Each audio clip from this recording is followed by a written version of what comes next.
Babel Latino, programa de comunicación audiovisual internacional. Tejemos puentes interculturales entre Latinoamérica y Europa. Con Guara Janet Sosa. Raíz Libre Fernanda León.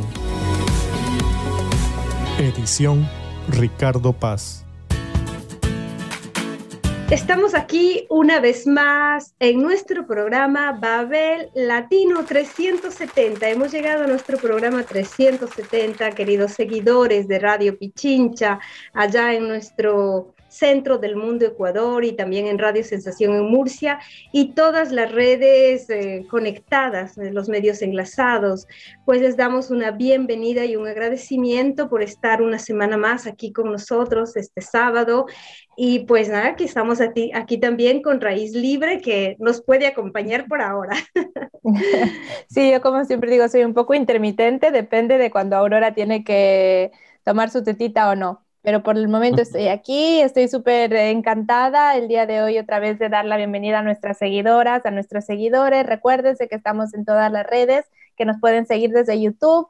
Tenemos el canal también en Facebook, nuestra página de Facebook, el canal de YouTube, nuestra página www.babellatino.com y como siempre, toda la red humana que está detrás de este proyecto que lleva ya tantos años y 370 programas juntos.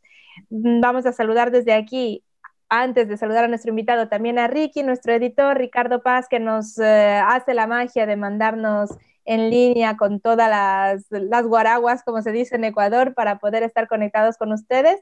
Y también un saludo, obviamente, a mi país, a Quito, Ecuador, a Radio Pichincha, a Radio Sensación en Murcia, a todas las personas que nos siguen. Muchísimas gracias por estar aquí acolitando, como se dice. Yo quisiera ser lo más sincera posible con quienes nos siguen y nos escuchan.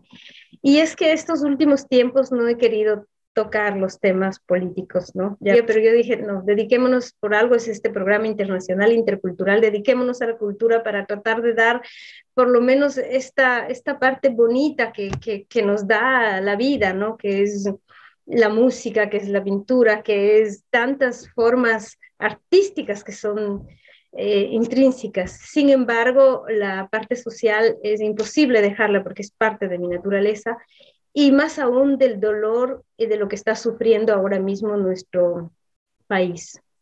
Una solidaridad así inmensa desde aquí, desde los migrantes que vivimos en Europa, a nuestros hermanos y hermanas ecuatorianas.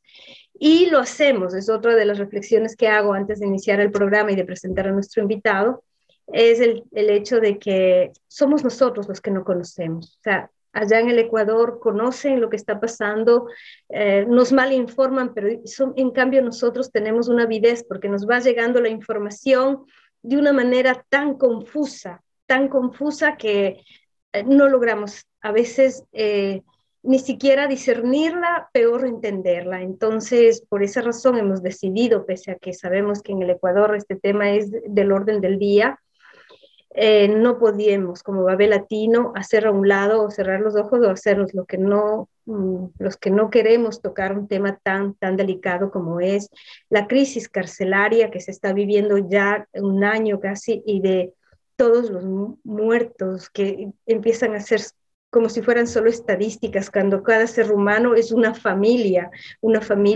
que estaba esperando justicia y que está sufriendo en estos momentos de la pérdida de sus seres queridos. Es un gusto para mí presentar a Jorge Serrano, un compañero de toda la vida. Siempre es un gusto y emocionante decir, nos conocemos desde que éramos niños, de 17 años. Jorge Serrano, un político, politólogo por otro lado, y pues está siempre un activista y por otro lado él fue, ya nos dirá con precisión, pero fue el subsecretario de lo que el manejo de cárceles hace muchos años, pero que crea evidentemente un criterio, el haber manejado, el haber estado ahí, ¿no? Entonces, Jorge, bienvenido. Discúlpame esta grande introducción que hice, pero me sentí en la obligación de hacerlo antes de iniciar. Sí, muchísimas gracias, Janet. Buenos días también a Fernanda. y a todos los amigos que hacen parte, amigos y amigas que hacen parte de la audiencia de Babel Latino, a donde llega, tanto en Europa y en los demás continentes, y por supuesto aquí también en Ecuador, en las emisiones que se hacen los fines de semana por Radio Pichincha. Y bueno, me tocas uno de los puntos de mayor vocación que he tenido a lo largo de mi vida, y el área de rehabilitación social, a la que yo tuve acceso muy tempranamente, cuando yo tenía apenas 20 años de edad, que tuve la oportunidad de ingresar a la institución como supervisor, luego como director encargado de algunos centros, luego como director titular de otros centros, y la última función que la cumplí en el año 2014, que fue como subsecretario de atención a personas privadas de libertad en lo que fue el Ministerio de Justicia. ¿Por qué he tenido tal paso por esta institución a lo largo de los años, en tres, cuatro ingresos a la institución? Obviamente porque se cree en la rehabilitación social, se cree en el ser humano, se cree en la capacidad de que las personas puedan tomar decisiones de transformación en su vida. Pero fuera de este, que es el concepto filosófico, que para algunas personas podría resultar utópico, fuera de esto está la realidad y la técnica, ¿no es cierto? Las ciencias en la aplicación para que se pueda cumplir con este objetivo, y la criminología y la psicología y la medicina y las ciencias laborales y la educación hacen parte de la vida interna de un centro de rehabilitación, de un centro penitenciario. En algún tiempo yo recuerdo que en una reunión de técnicos de la institución llegábamos a la conclusión de que al interior de una cárcel en realidad se crea y se construye una microsociedad, porque funciona exactamente con las mismas áreas con las que funciona la sociedad en el sentido macro. Existe la tarea de alimentación, la de seguridad, todas, educación, todas, absolutamente todas, ¿no? Teatro, música, arte, cultura, todas. Y también se reproducen los problemas de inseguridad, como puede ser el caso que ahora aqueja a nuestro país, que es la confrontación entre bandas y entre mafias organizadas. Te quiero decir, Janet, y amigos y amigas, que esta no es una novedad en Ecuador, y en ninguna parte del mundo en realidad. De una manera alternativa y frecuente, permanente, los países han sufrido por la agresión de la acción de las bandas y de las organizaciones organizadas, y para delinquir y para controlar los flujos de aprovisionamiento y los flujos de funcionamiento dentro de una sociedad. En Ecuador existen antecedentes en años anteriores, en el siglo pasado, los últimos años de los 1900. Digo, existen también antecedentes de bandas que se organizaron y que se confrontaron, y también hubo decesos y hubo heridas. Por supuesto que no son comparables con lo que hoy está sucediendo. No son comparables. Pero lo que sí me preocupa, Janet, te quiero decir, y me preocupa de una manera bastante seria, es la falta de respuesta del Estado y del gobierno, sobre todo para resolver la crisis, porque no es concebible que las causas de la crisis pasen desapercibidas, pasen desconocidas por las instituciones de seguridad del Estado.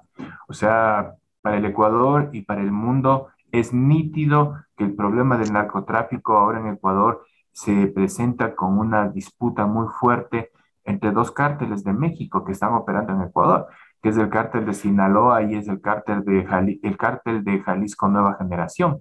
Y son los que han sido denunciados prácticamente como los instigadores de las matanzas que ha habido desde el inicio de este año, en una batalla por controlar el mercado ecuatoriano. El mercado que ya se ha multiplicado en términos de consumo de droga, pero sobre todo que está siendo ahora ya catalogado no solamente como un canal de paso, como antes se lo había catalogado, sino también ya como un centro de producción, como un centro de procesamiento y un centro de distribución, especialmente vía Centroamérica hacia Norteamérica, Estados Unidos de Norteamérica y hacia Europa. Eso es lo que está sucediendo.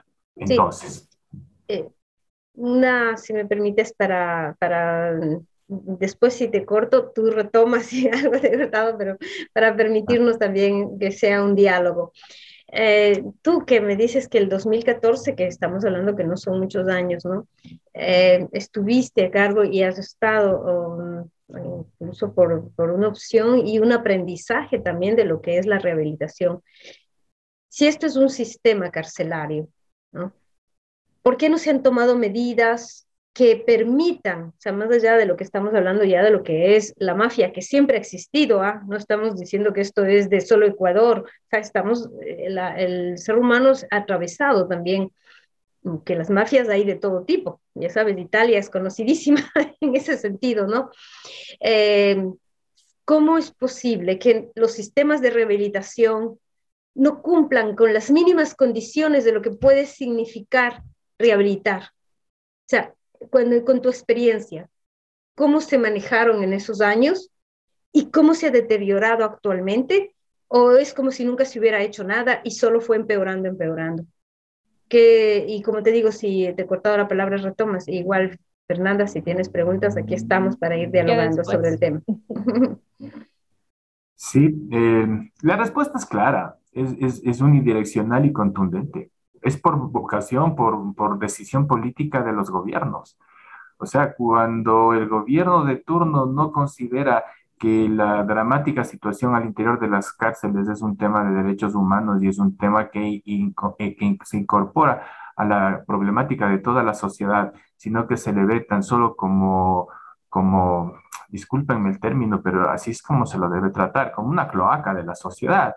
Es que las doctrinas de derecha, específicamente, son las que sostienen que la penitenciaría tiene que convertirse en un penal. Y es que ese es el sustento filosófico que tienen. O sea, penal, penitenciaría, es un sitio donde vienen a penar las agresiones supuestas o verdaderas que han infligido a la sociedad. O sea, son sitios de castigo, tal como lo conceptúa la corriente filosófica de la derecha, ¿no?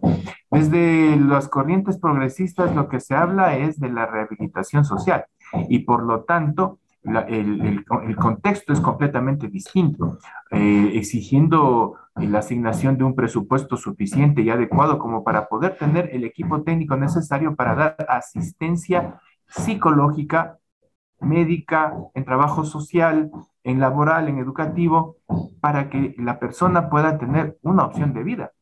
Porque si es que lo que hacemos es meterle en una bodega de presos, que eso es lo que sucede ahora, no hay ninguna opción de que alguien pueda salir bien librado de esa experiencia. Todo lo contrario, puede salir cargado de resentimientos nuevos, de broncas nuevas, de deudas que cobrar nuevas, y al rato que sale de la prisión sale un potencial agresor de la sociedad.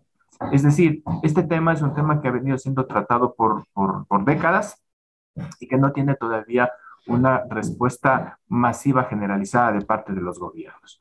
En el 2014, ¿qué fue lo que hicimos? Bueno, desde el año 2012 en realidad, en el gobierno de esos momentos, en el gobierno del presidente Rafael Correa, se comprendió toda esta situación y se asignó, en primer lugar, la decisión política de asignar el presupuesto necesario para construir centros de rehabilitación modernos, ¿no?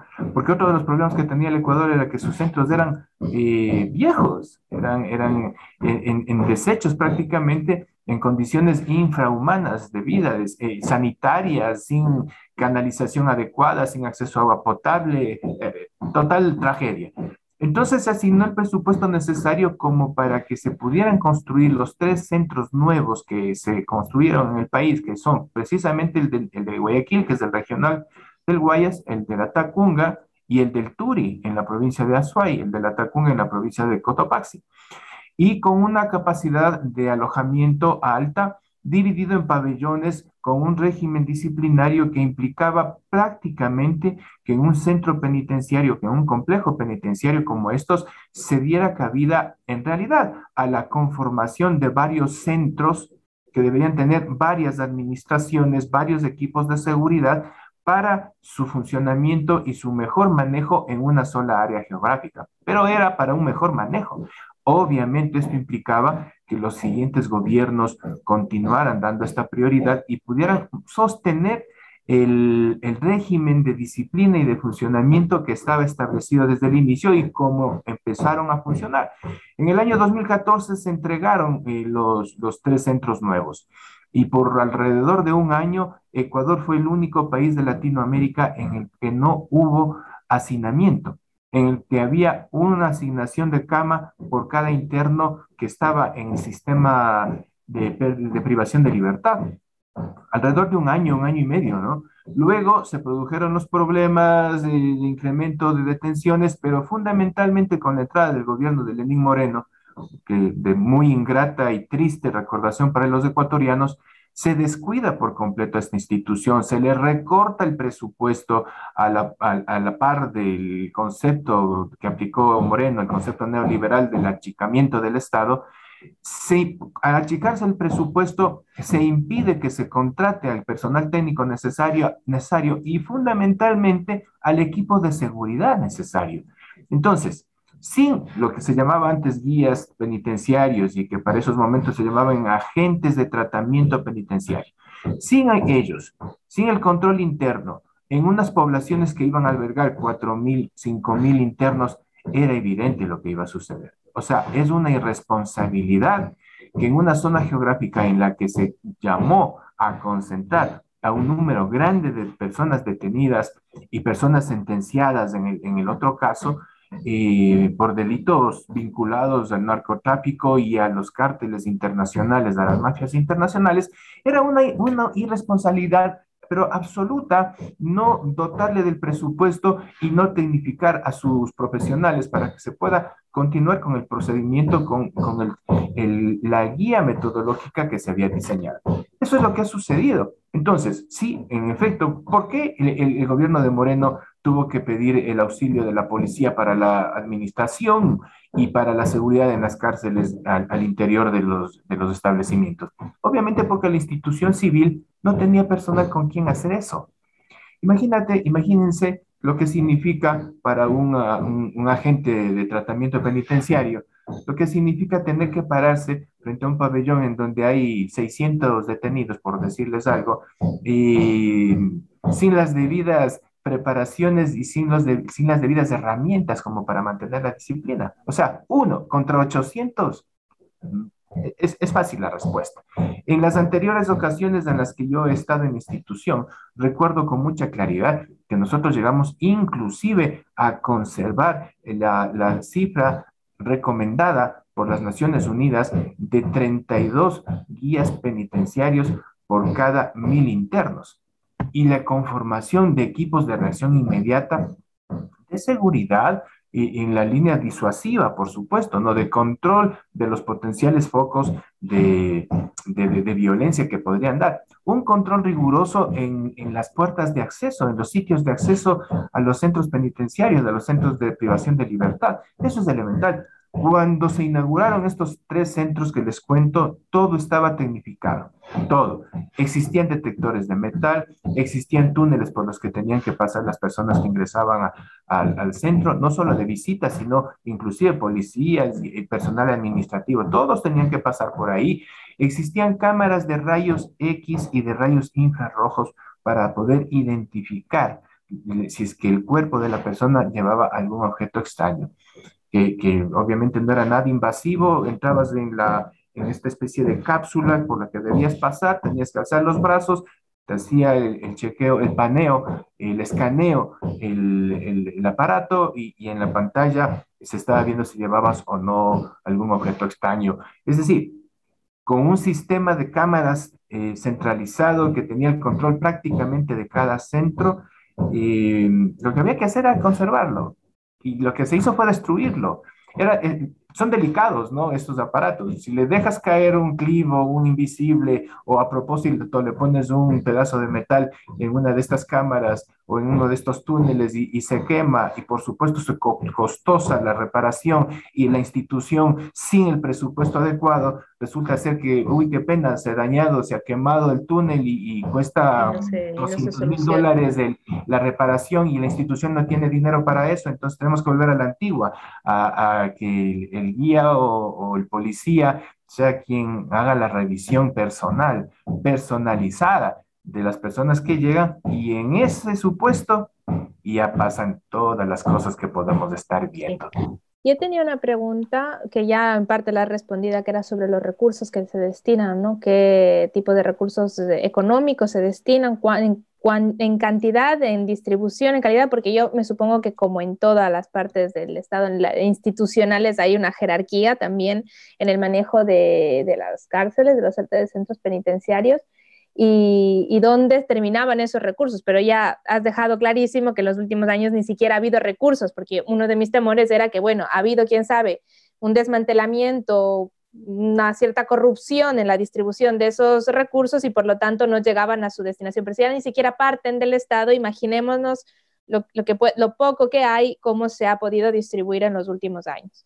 Y entonces me queda un poco la pregunta, la inacción por parte del gobierno actual, el no hacer nada, ¿crees que pueda responder al hecho de que es una mampara, o sea, es como mantener el foco de la atención de la sociedad en ese enorme problema que efectivamente se está dando en las cárceles para ocultar otra gran serie de problemas que puede tener este gobierno? Es como un incendio completamente ahí encendido que quema, y el no poner ningún bombero para que apague esa llama es un poco como decir, dejemos que eso siga llamando la atención para evitar que se vea para otros lados. Bueno, sabes, Fernanda, que ahí está una de las preocupaciones que yo les decía en mi primera intervención. Sin duda, el efecto más evidente es el que tú dices, ¿no? O sea, el mensaje a la nación que en la noche de ayer dio el presidente Lazo nos habla de tres medidas específicas. Una, la creación de un nuevo delito que implicaría que los jefes de las bandas también sean responsables directos como autores materiales de los delitos que cometan los integrantes de sus bandas cuando se demuestre que actuaron por órdenes del jefe.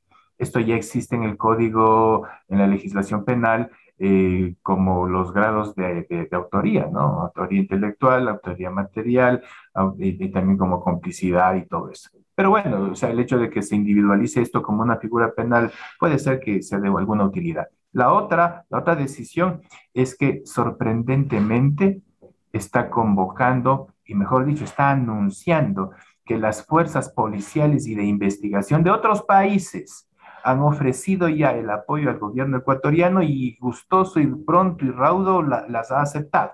Y nombra al gobierno de Estados Unidos, al gobierno de Israel, al gobierno de Inglaterra, al gobierno de Colombia, que con sus fuerzas y con sus técnicas y con sus experiencias van a venir en el auxilio, entre comillas, de esta crisis carcelaria en Ecuador. Ahí va otra pantalla que hay que tenerla en cuenta, ¿no? Y el tercer punto que anuncia es la creación de una comisión de pacificación de la penitenciaría del litoral, en donde civiles, de alguna manera representativos, entrarían a hablar con los jefes de las dos bandas o de las bandas que se están enfrentando, como para que puedan llegar a un acuerdo, entre comillas también, para tener una convivencia pacífica al interior de los centros. Este es el mensaje en sí. Bueno, la primera parte del mensaje a la nación, volviendo a echar la culpa al gobierno, a los gobiernos anteriores, ¿no? Lo cual es una total, porque una persona que espera la presidencia de la República tiene que conocer los problemas que va a enfrentar y llegar a resolverlos. Y ya han pasado 6 meses de lo que está en ejercicio de funciones, y desde enero hubo matanzas en las cárceles. Tendría que haber sido una de las primeras acciones si tenía un plan de actividad concreto sobre el sistema carcelario. Pero esta es una parte. La otra parte, el riesgo que a mí me preocupa, es que yo sinceramente pienso, creo, supongo que los niveles de inteligencia de las fuerzas del orden del Ecuador no pueden aducir que están en desconocimiento de lo que sucede en la sociedad a nivel de la operación del delito y de estas mafias internacionales, y que no pueden desconocer lo que está pasando al interior de las cárceles, pues. Sin embargo, siguen sucediendo las cosas. Entonces, la preocupación que yo tengo es si es que los niveles o ciertos niveles del gobierno ecuatoriano, o ciertos niveles con algunos servidores públicos en el actual andamiaje del Ejecutivo, están con algún nivel de compromiso, algún nivel de comprometimiento con esta lucha, con esta batalla entre bandas criminales en el contexto internacional y en el contexto local. Porque de qué otra manera se podría comprender, por ejemplo, que no se hayan tomado medidas que se han tomado en los años pasados. Te estoy hablando de la década anterior y del siglo anterior. Cuando las bandas se configuran en un centro penitenciario, lo que se tiene que hacer de inmediato es desarticularlas. Tienes que ponerlas en diferentes centros para que juntas no puedan cobrar fuerza. Y eso ha sido un concepto que tiene no sé cuántas décadas Y inclusive. tampoco necesita mucha ciencia, me refiero a que es bastante lógico que Claro, una banda se desactiva si separas a los miembros, porque exactamente, no se ha llegado a cumplir. exactamente. Entonces, esto es así como que además algo que aquí ya ha sucedido y ya se ha usado y ya ha sido demostrado como una solución inmediata, eficaz, ¿no? ¿Y por qué razón se mantiene al conjunto de esas poblaciones unidas y sin que exista el debido control interno? Porque en este último problema que se ha presentado el día viernes anterior, existen videos en los cuales se ve que los agresores, para poder entrar a los pabellones que estaban bajo candados y todas las seguridades, lo que hicieron fue, me supongo que con combos, hacer unos orámenes de pared a pared, de pared a pared. Yo vi específicamente una fotografía en la que por lo menos se veían tres agujeros. O sea, habían perforado por lo menos tres paredes para poder ingresar al pabellón al que hubo el ataque, a los dos pabellones en los que hubo el ataque. Y por otra parte, algo también preocupante es que estos dos pabellones son pabellones en la penitenciaría del litoral que están establecidos para las personas que no tienen sentencia, o sea, que tienen fórmulas de juicio nada más. Entre esos delitos menores y he escuchado, esto no lo he verificado, inclusive podrían haber estado ahí algunas personas por otro tipo de faltas, de infracciones, como por ejemplo el tema de deuda de pensiones alimenticias a los niños, ¿no es cierto? Pero, pero hay una novedad que es muy grave. Hay dos personas asesinadas en el problema del día viernes anterior que corresponden a casos difíciles en la tramitación judicial de nuestro país. Uno de ellos, que es el que tengo el dato concreto en estos momentos, es el caso de John Campuzano. Él fue contador de la empresa Equagram, detenido el 1 de septiembre junto con otras 8 personas y que están involucrados o estaba él involucrado en la tramitación del juicio que tiene que ver con el desfalco al Instituto de Seguridad Social de la Policía por un monto de $900 millones.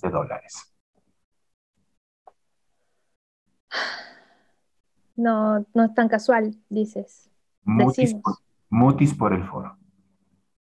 Mutis por el foro.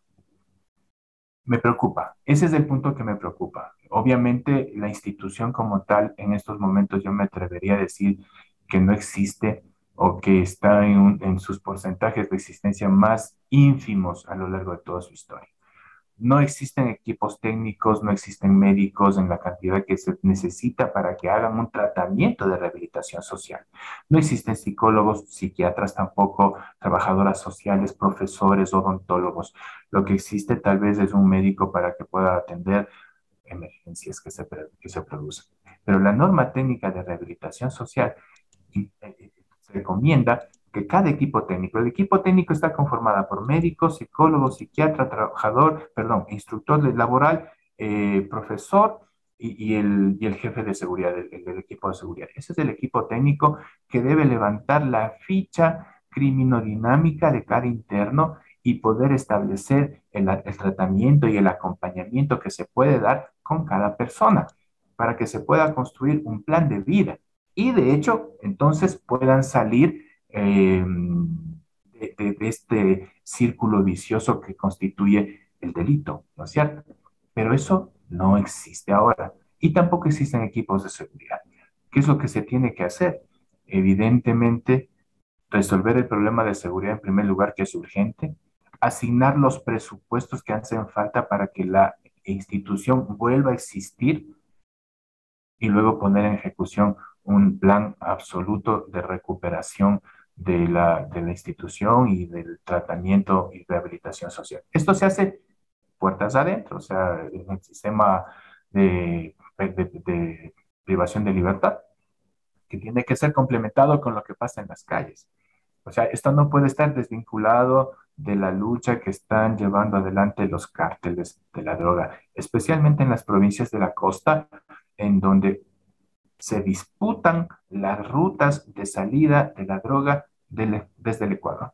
O sea, los puertos, las playas marinas, puertos y aeropuertos, ¿no es cierto? La sección de aduanas y todo eso. Es un problema en realidad delicado. ¿Por qué razón el gobierno ecuatoriano anterior y el presente, en lugar de conformar la Guardia Civil que hace seguridad dentro de las cárceles, no lo ha hecho y ha acudido a la policía? ¿Y por qué razón el presidente actual realmente desplaza, o si no desplaza, acompaña a la acción de la policía con personeros efectivos del ejército ecuatoriano, de las Fuerzas Armadas ecuatorianas? Son preguntas que se tiene que hacer la gente y que se tiene que responder, porque si es que un cuerpo policial o un cuerpo armado fuera suficiente para poder llevar adelante la acción que se requiere, pues no haría falta poner a otro cuerpo, ¿no es cierto? Sin embargo, nos están dando la respuesta con los hechos concretos. Esta situación es complicada y no se le está diciendo, no se están dando estas respuestas al Ecuador en la agenda pública. Y sí es importante que el ecuatoriano exija estas respuestas, porque implica un riesgo a la seguridad muy grande, pues, en general de la sociedad ecuatoriana. Desde los niveles políticos, Janet y Fernanda, obviamente la instalación del problema y especialmente el mensaje que da el presidente la noche sobre el tema político con el mensaje a la nación que hizo el presidente el 15 de noviembre, en la noche del 15 de noviembre, en el cual nos dice que la prioridad ahora la coloca en la seguridad ciudadana, tanto como colocó en sus primeros meses por la vacunación en el país, y que él personalmente asumirá la coordinación de las estrategias para lograr resolver el tema de la inseguridad. Digo, indudablemente esto descoloca a los otros temas de la agenda pública para ponerlos en un segundo lugar, tomando en cuenta que este mensaje a la nación viene posteriormente al suceso del viernes 12, ¿no es cierto? ¿Qué significa eso? El problema de Pandora Papers quedó en un segundo plano bien oculto. Y la reacción de la CONAIE, el diálogo con la CONAIE y el pedido de la CONAIE de que se pueda impulsar el diálogo solamente mediando con la suspensión o la derogatoria del decreto que pone una banda de flotación a los precios de los combustibles y la potencial movilización nacional para defender estos postulados pasa a un segundo plano. Tomemos en cuenta que estamos muy cerca de llegar a diciembre con fechas que tienen mucho que ver en nuestro país, como por ejemplo la Fundación de Quito, la Fundación Española de Quito, ¿no? Que no es que Quito se inventó en esa fecha, Quito ya existía antes, y luego las festividades de Navidad y de Año Nuevo, que no es porque sea el pueblo ecuatoriano un pueblo fiestero, pero sí es un pueblo, una ciudadanía que muy arraigada a las tradiciones familiares y a la unión familiar. Entonces, con esto, ¿qué pasó? Se fue la agenda política hasta enero. Todos estos son los elementos que están siendo marcados Sí, ahora, ¿no? yo te agradezco, Jorge, porque te hemos dejado prácticamente tu exposición porque nos has aclarado. Como yo decía, este es en doble vía, ¿no? Muchas veces nosotros intentamos contar cosas desde Europa, América Latina, o contar de América Latina hacia América Latina, pero esta vez somos nosotros, los migrantes ecuatorianos especialmente, ávidos de conocer esta terrorífica, porque yo le llamo así, escenario en el cual se le ve al Ecuador desde el externo, ¿no? De estas matanzas. Y claro, y hay todo un juego sucio atrás, ¿no? Como también dicen, o sea, hay mucho más allá de una verdadera voluntad de querer dar una solución. Ahora se va a poner en primera persona el presidente, pero porque sabe que tiene un Pandora Piper que le puede saltar, y obviamente todo lo demás pasa a una agenda de segundo plano, ¿no? Sin considerar los miles de ecuatorianos y ecuatorianas, gente joven sin trabajo, sin posibilidades siquiera de tener una, como pasa en Europa, que también las crisis, y hemos hablado aquí en algunos programas de las crisis también que se están dando aquí, pero que hay mínimamente resortes sociales, en alguna medida el intentar algún amortiguamiento social, o sea, ya sin medicinas, el seguro social, ¿no? O sea, una crisis donde si la gente no fuera que se levanta y lucha por la sobrevivencia, sería un país prácticamente en el abandono, en el naufragio, ¿no? Es dolorosísimo para nosotros aquí, que estamos aquí tan lejos, saber que nuestro país está viviendo esta situación y como tú lo has dibujado tan claramente, ¿no? Y esperemos realmente, Jorge, que nosotros desde nuestro pequeñito sigamos aportando en buscar soluciones y nuestra gente y quien nos escucha, que vayamos nosotros construyendo nuestro propio país, nuestra propia, que es como es un país tan lindo. Cuando tú decías lo de las fiestas, es verdad, aquí se celebra poquísimo. Aquí en Europa, sí, son importantes, pero no fundamentales como para nosotros. Podemos dejar cualquier cosa, cualquier otro problema, pero vamos a tratar de celebrarlo en familia. O sea, hay que verlo también como una parte positiva, pero claro, se aprovechan, en este caso, la extrema derecha para poner la agenda que ellos nos quieren imponer, ¿no? Lamentablemente. Un detalle que todavía se me pasaba es que la crisis del viernes 12 provoca también el pedido de renuncia de parte del presidente, a quien estaba encabezando la institución que se encarga ahora del control de las cárceles, el Servicio Nacional de Atención, y también del jefe del Comando Conjunto, ¿no? Hay un relevo en ese sentido para poder asumir estas estrategias nuevas.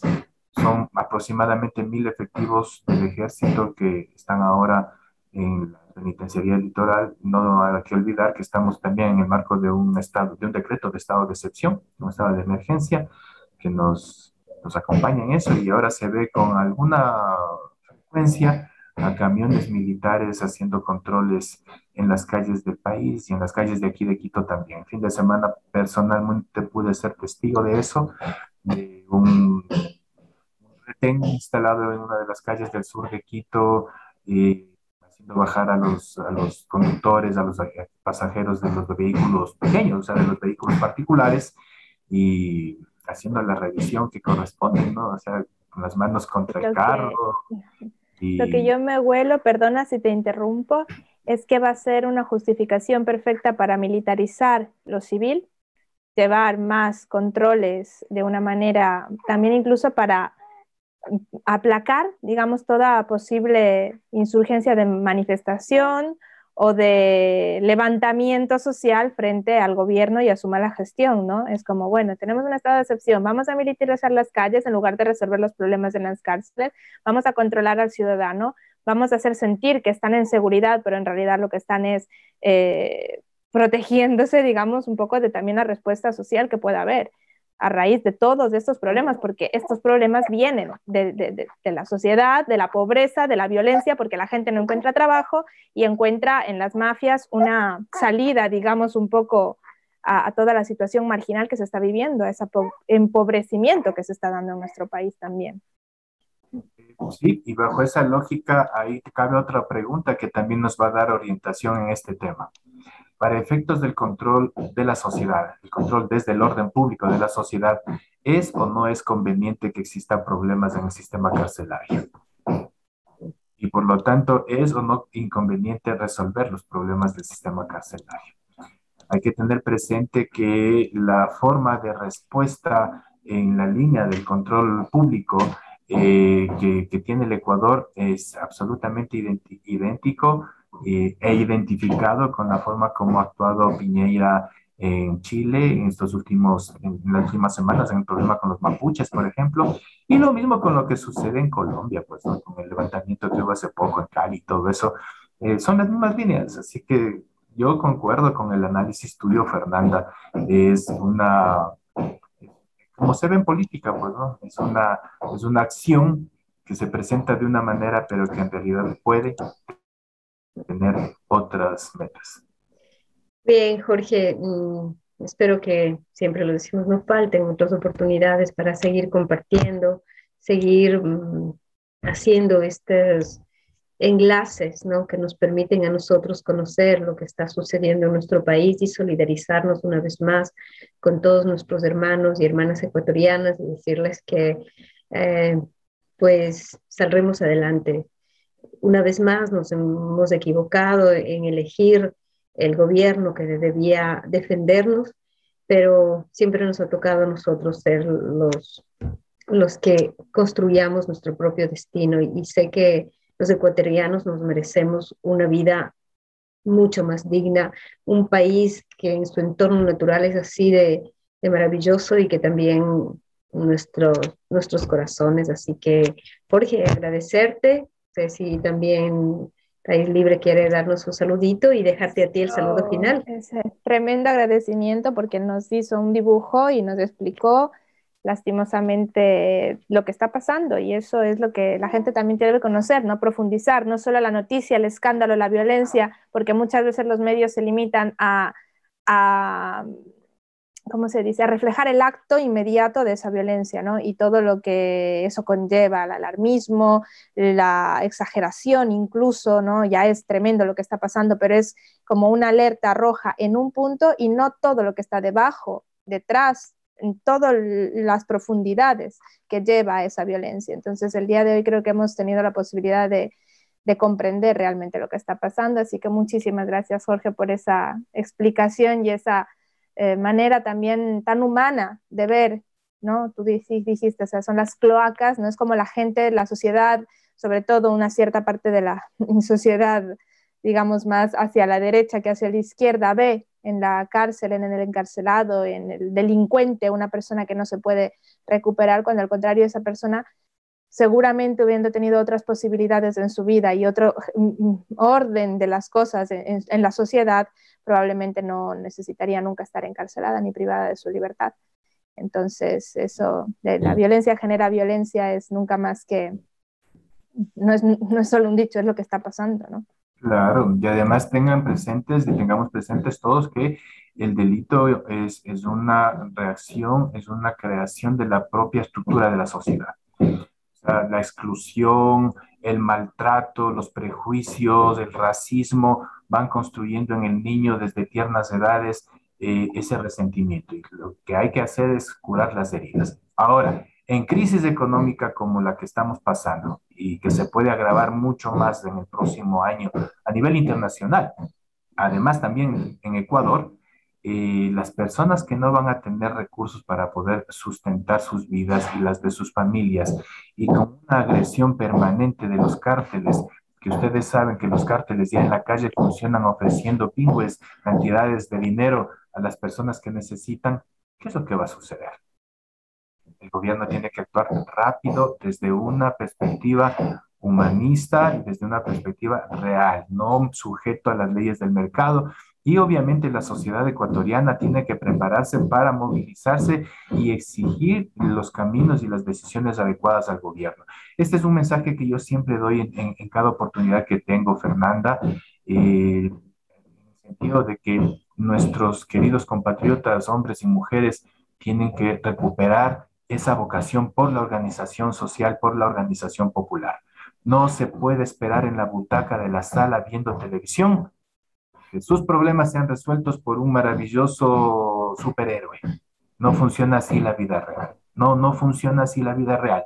Tenemos que con nuestras propias extremidades brazos y piernas, levantarnos del sofá, salir a la calle, organizarnos con los vecinos y buscar los canales para que esas voces sean escuchadas.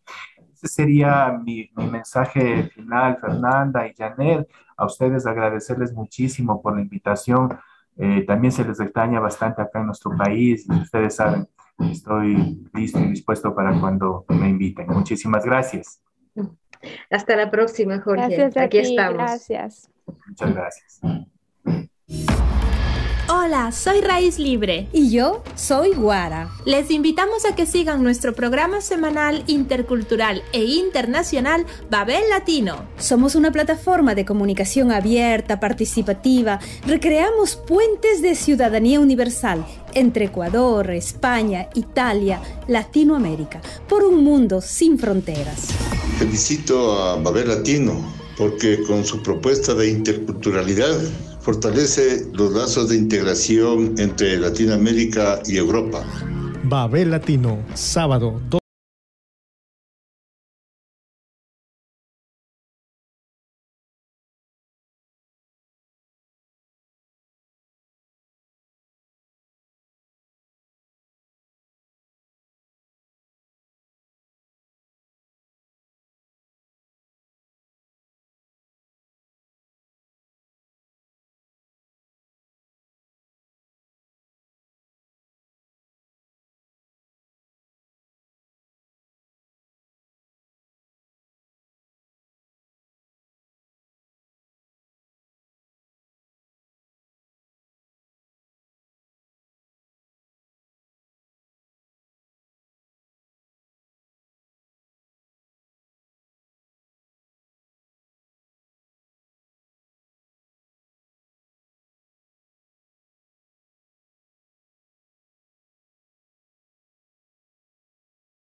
Babel Latino presenta Noticias al otro lado del charco.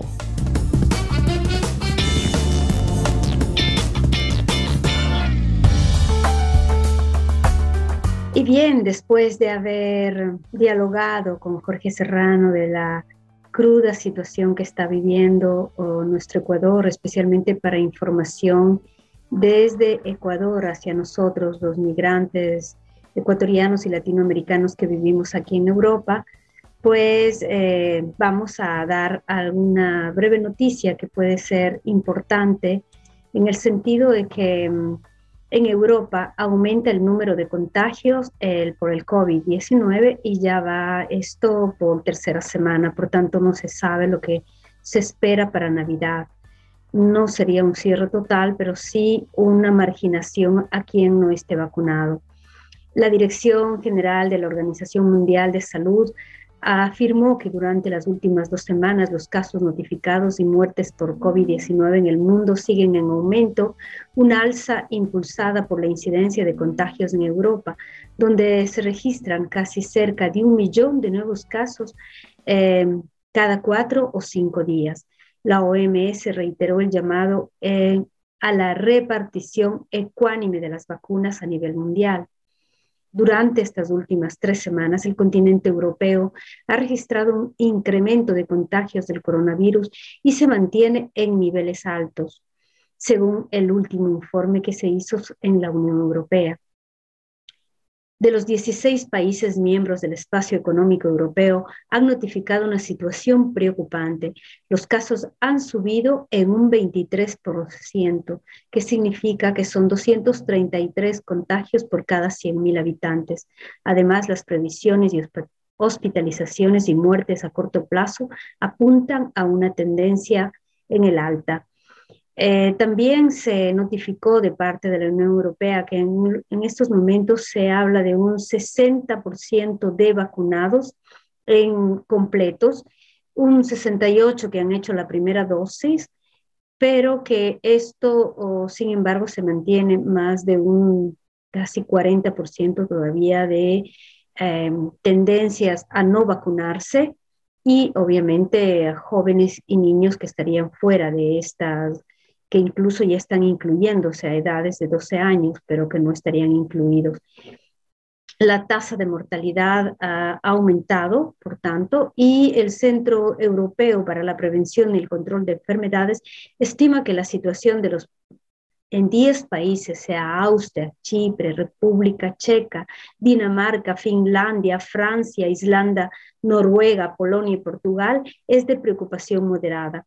En segundo lugar estaría Italia y Suiza, y un poco más baja, en una baja preocupación, digamos, sería Malta y España.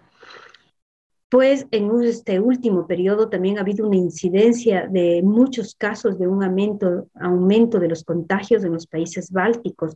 Letonia lidera la lista, Estonia, Lituania, y también países como la Bulgaria, están también Bélgica, Alemania, Grecia, Hungría, Holanda y Rumanía.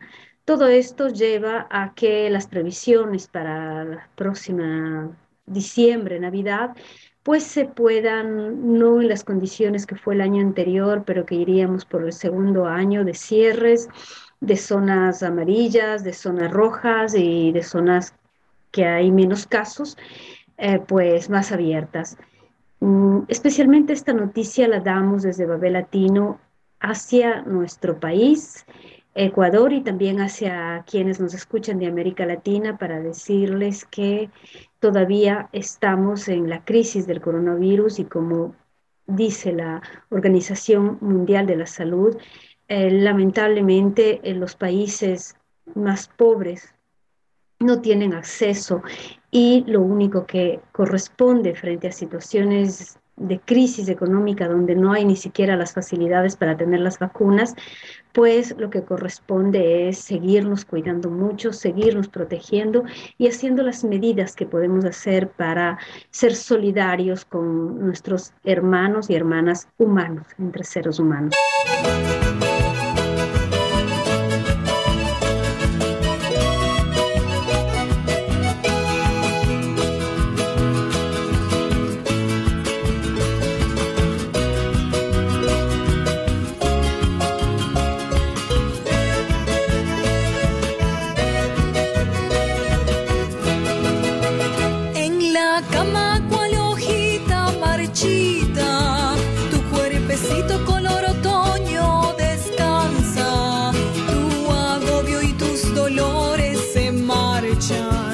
Mientras nació una bebé muy querida, y cuando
vida se me funda en el andar y consuma la rutina. Lo que tengo para soñar, tengo miedo de que la vida se me funda en el andar y consuma la rutina. Lo que tengo para soñar, lo que tengo para soñar, lo que tengo para soñar. Tengo miedo de que consuma la rutina. Lo que tengo para soñar, lo que tengo para imaginar. Tengo miedo de dedicarme toda la vida solamente a trabajar y no pueda irme con mi guitarra a viajar y cantar. Me voy a replantear la vida, que no se confunda con el andar. Tengo miedo que la rutina se lleve lo que voy yo a soñar. Tengo miedo de que la vida se confunda en el andar y se esfumen ya mis sueños. Se los lleve el viento al mar, se los lleve el viento al mar, se los lleve el viento al mar, se los lleve el viento al mar, se los lleve el viento al mar, se los lleve el viento al mar, se los lleve el viento al mar, se los lleve el viento al mar, se los lleve el viento al mar, se los lleve el viento al mar, se los lleve el viento al mar, se los lleve el viento al mar. Con esto, pues, vamos a despedir el programa, voy a despedir el programa 370, agradeciendo una vez más a Jorge Serrano, a Andrea Fernanda León, que tuvo que retirarse, Raíz Libre, a Ricardo Paz en la edición de este programa. Un gran abrazo a todos los oyentes de radio y seguidores de Radio Pichincha, a Radio Sensación en Murcia y a las redes enlazadas que son tanto de Facebook como YouTube. Hasta la próxima semana. Janet Patricia Sosa les da un inmenso, reitero, afecto desde estas zonas frías, desde el norte de Europa. Mil gracias y hasta la próxima semana. Babel Latino, programa de comunicación audiovisual internacional. Tejemos puentes interculturales entre Latinoamérica y Europa. Con Guara Janet Sosa. Raíz Libre Fernanda León. Edición Ricardo Paz.